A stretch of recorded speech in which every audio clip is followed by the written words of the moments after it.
Tranquilos? Tranquilos? Beleza, Victor, obrigado. Obrigado só porque às vezes normal, né? Eu falar alguma coisa errada e vocês na sala de aula me corrigem de imediato, né? Vocês até fazem isso com bastante qualidade, né? Quando eu erro alguma coisa, nossa, tipo, acabou o mundo, né? Mas aqui eu não sei se eu falei alguma coisa errada ou não, eu vou falando e tá gravado, né? Mas obrigado, tá bom? Então vamos lá. 581, inciso 4º, da decisão que pronunciar o réu. Da decisão que pronunciar o réu, que é aquela decisão do júri, da fase do sumário da culpa, cabe reze. Da decisão que pronuncia o réu, cabe reze. Da decisão que impronuncia o réu, cabe o quê? Apelação. Da decisão que impronuncia o réu, cabe apelação, artigo 416, e da decisão que pronuncia o réu, cabe reze. Cuidado com isso, minha gente. Tudo bem? Cuidado com isso, minha gente. Inciso 5º. Olha aqui, esse inciso 5º é um angu de caroço, tudo bem? Essa expressão é correta, né? O pessoal do interior. Então, veja só, é muita coisa. Então, vamos separar o inciso 15. Vamos primeiro olhar para a fiança. Tudo aquilo que se refere à fiança, que concede, nega, arbitra, caça ou julga inidônea a fiança. E aí eu acrescento o inciso 7º, que julga quebrada a fiança ou perdido o seu valor. Então, veja só, fiança. Tudo aquilo que é decidido sobre fiança, meus caros, cabe reze, tá? Então, a primeira parte é que cabe reze sobre decisões de fiança. Professor, eu não lembro sobre fiança. Onde é que isso está escrito sobre fiança? As fianças você vai, as hipóteses de fiança você vai buscar lá no seu artigo 322 a 355. 322 a 355. Artigo 322 a 355 do CPP. 322 às 355. Olha que legal, eu consigo escrever aqui, né? Então, alguns artigos eu vou colocando aqui no chat, tá? Para ficar mais fácil para vocês também, tá bom? Então, 322, então eu já errei, tá? Eu já errei. É 322 a 350. 322 a 350. E não é ERT, é artigo. Então, 322 a 350, você vai analisar as hipóteses de fiança, tudo bem? Superada a fiança, vamos para o segundo caso, que é o caso de prisão preventiva. O que é que cabe prisão preventiva, contra a prisão preventiva? Contra o indeferimento da prisão preventiva, quer dizer, o Ministério Público pediu a prisão preventiva, ou quando a prisão preventiva é revogada. Então, quando a prisão preventiva é indeferida ou revogada. Meus caros, é muito importante que você entenda isso e não apenas decore, tá? Olha só. Quando eu prendo alguém, quer dizer, eu decreto uma prisão preventiva contra alguém. Contra a decretação de prisão preventiva, vai caber apenas o habeas corpus, tudo bem? Vai caber apenas o habeas corpus. Você pode revogar a prisão preventiva, você pode pedir revogação de prisão preventiva, você pode ingressar com habeas corpus, mas não cabe reze contra a decisão que prende alguém. Cabe reze contra a decisão que indefere o pedido de prisão preventiva. Quer dizer, o Ministério Público pediu, o juiz negou. Cabe para o Ministério Público o quê? Reze. Cabe reze.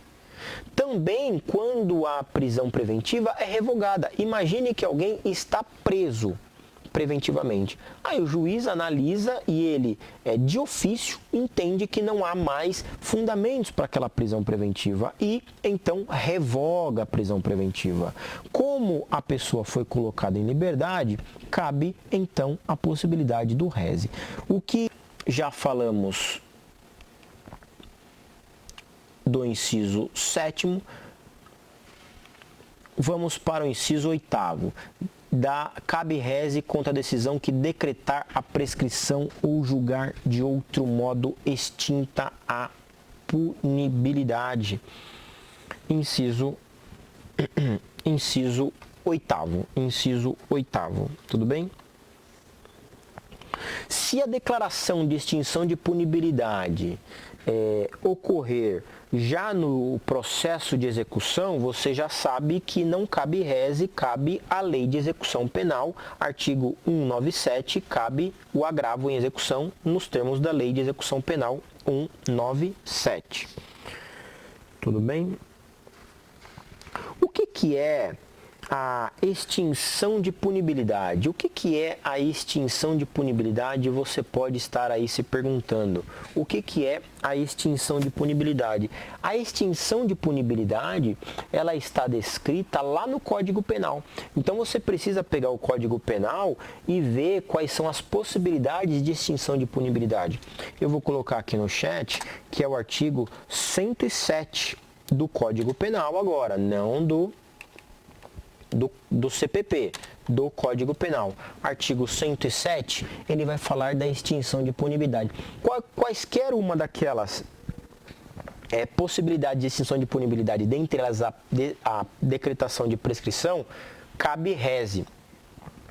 Decadência, renúncia e tem outras possibilidades de reze também, tem outras possibilidades de reze espalhadas no Código Penal. Sempre que você achar em algum dispositivo do Código Penal, embaixo de algum tipo penal assim, extingue-se a punibilidade quando o juiz faz tal coisa, quando o juiz decide assim, todas essas hipóteses são hipóteses de extinção de punibilidade, quer dizer que não julgam o mérito, mas terminam o processo, são decisões terminativas, mas não de mérito, são decisões definitivas, mas não de mérito, porque extingue a punibilidade, cabe o quê? Cabe reze, tá bom? Aliás, você quer um exemplo de uma decisão que uma decisão que extingue a punibilidade? Lembra que eu citei o acordo de não prosseguimento da ação penal, nos termos lá do acordo de não persecução penal, nos termos do 28A do Código de Processo Penal, alterado pelo pacote anticrime? Lembra que eu citei sobre essa possibilidade? Pois bem, quando o réu ele cumpre esse acordo de não persecução penal nos crimes que o promotor propôs, então foi homologado pelo juiz, e aí o réu passa esse tempo de provas e ele cumpre todos os requisitos, quer dizer, ele cumpriu o que devia cumprir. O que deve ser feito? O juiz vai declarar extinta a punibilidade do réu. O juiz declara extinta a punibilidade do réu. E quando ele declara extinta a punibilidade do réu, pode caber reze contra essa decisão. Tudo bem? Também são decisões que extinguem a punibilidade do réu, a decisão de transação penal e a da suspensão condicional do processo, lá nos termos da Lei 9.099. Então, transação penal e suspensão condicional do processo, claro que depois de passado pelo período de prova, também o juiz dá decisões, ele dá a decisão de extinção de punibilidade. Então, estou te falando uma série de exemplos de decisões de extinção de punibilidade que vão além daquelas do artigo 107 do Código Penal. Tudo bem, minha gente? Tranquilos? Estão me acompanhando aí? De boa? 9h20 agora. A gente vai, em mais alguns minutinhos, conseguir encerrar essa aula aqui, tá bom? Então, vamos lá. Voltando aqui para o seu código. Vamos abrir aqui o seu código.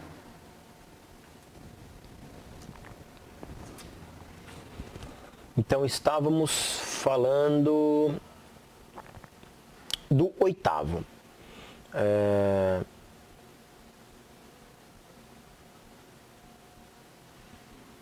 O 9º, ele fala da decisão que indefere o pedido de reconhecimento de prescrição ou outra causa extintiva de punibilidade, tá? Então, o 9º, ele é o contrário praticamente do oitavo, né? Da decisão, um é da decisão que decreta a extinção de punibilidade e o nono ele fala da decisão que indefere o pedido que prescreve ou declara a extinção de punibilidade, tá bom? O 10 da decisão que concede ou nega habeas corpus. Então, concedendo ou negando habeas corpus, cabe rese. Senhores, cuidado, da decisão que concede ou nega habeas corpus, cabe rese, e lembrem-se que a decisão que concede habeas corpus pelo juiz de primeira instância também é passível de recurso necessário. Lembra da questão do recurso necessário das decisões concessivas de habeas corpus do juízo de primeira instância. Da decisão que concede, nega ou revoga a suspensão condicional da pena, se eu não falei, falo agora, cabe agravo em execução, cabe agravo em execução, se for concedido já na fase de execução. Da decisão que anula o processo da instrução criminal no todo ou em parte. Imagine que tenha sido reconhecida uma nulidade na parte do processo. Imagine que o processo tenha sido transformado nulo. Se for ele inteiro, cabe rese, mas pode ter sido parte dele declarado nulo, como por exemplo, quando eu reconheço a nulidade de alguma prova. Então, eu declaro ilícita uma prova muito importante nos autos do processo. Então, significa que eu anulei parte do processo. Se eu declarei nulo uma prova, eu anulei parte do processo. Contra essa decisão, cabe rese. Da decisão que incluir jurado na lista geral ou desta excluir, parte da doutrina entende que esse dispositivo não tem mais aplicabilidade, porque o próprio dispositivo lá do júri, constante nos artigos, anote aí, 426, parágrafo 1º, ele fala que cabe reclamação ao presidente do tribunal do júri por qualquer pessoa. O artigo 426, parágrafo 1º, artigo 426, parágrafo 1º, 426, parágrafo 1º do CPP, tá?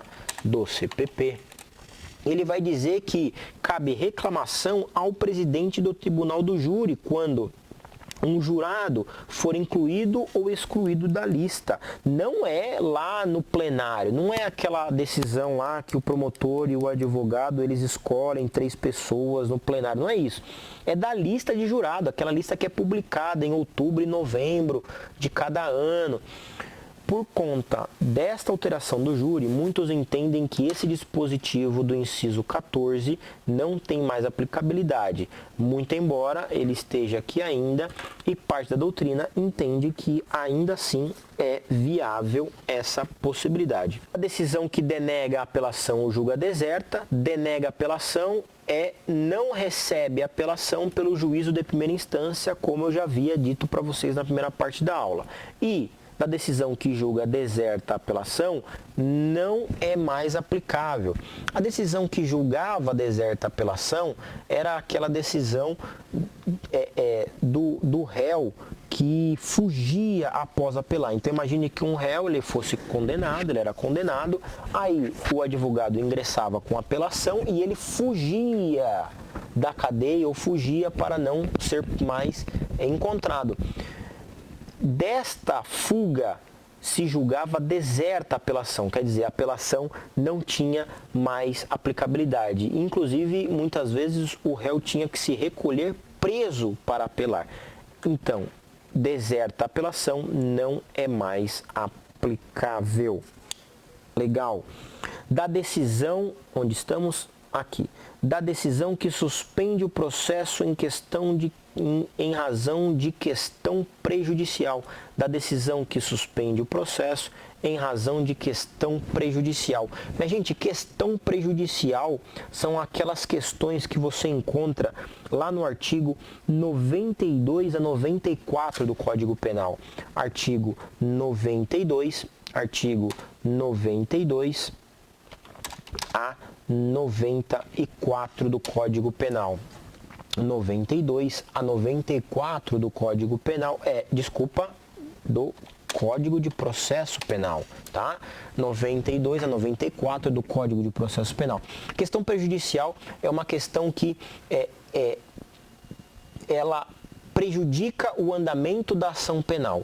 Se você não decidir uma outra questão que pode ser de natureza cível, por exemplo, o processo penal acaba sendo barrado. Caso típico é o crime de bigamia, né? Casar duas vezes.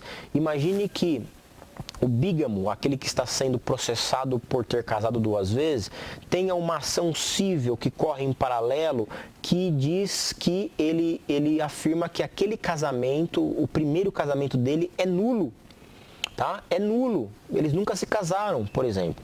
Então, você tem uma ação penal num juízo cível, que se for declarada, se for dado provimento a essa pessoa, ou seja, o casamento é nulo, a ação penal de bigamia acaba caindo, tá? Então, questão prejudicial é aquela questão que, logicamente, ela é imprescindível para a decisão da ação penal. O que o dispositivo do 581, inciso 16 fala. Inciso 16 fala: se da decisão que ordena a suspensão do processo em razão de questão prejudicial. Então, questão prejudicial, dê uma olhada lá no 92 a 94. Tudo bem, minha gente? Inciso 18. Da decisão que decide incidente de falsidade. Da decisão que decide incidente de falsidade, que pode ser a decisão declarando que determinado documento do processo é falso, ou da decisão que não reconhece a falsidade. Então, foi instaurada um incidente para dizer se um documento no processo é falso e o juiz decidiu pela falsidade ou não, ou disse que aquele documento é verdadeiro. Qualquer que seja essa decisão, cabe reze, porque é da decisão que decide sobre o incidente de falsidade. Quem quiser pesquisar sobre incidente de falsidade, abre lá no artigo 145 a 148. Artigo 145 a 148 do CPP. Tudo bem? 145 a 148 do CPP. Minha gente, eu tô achando que esgotamos as hipóteses, hein? Deixa eu dar uma olhada aqui.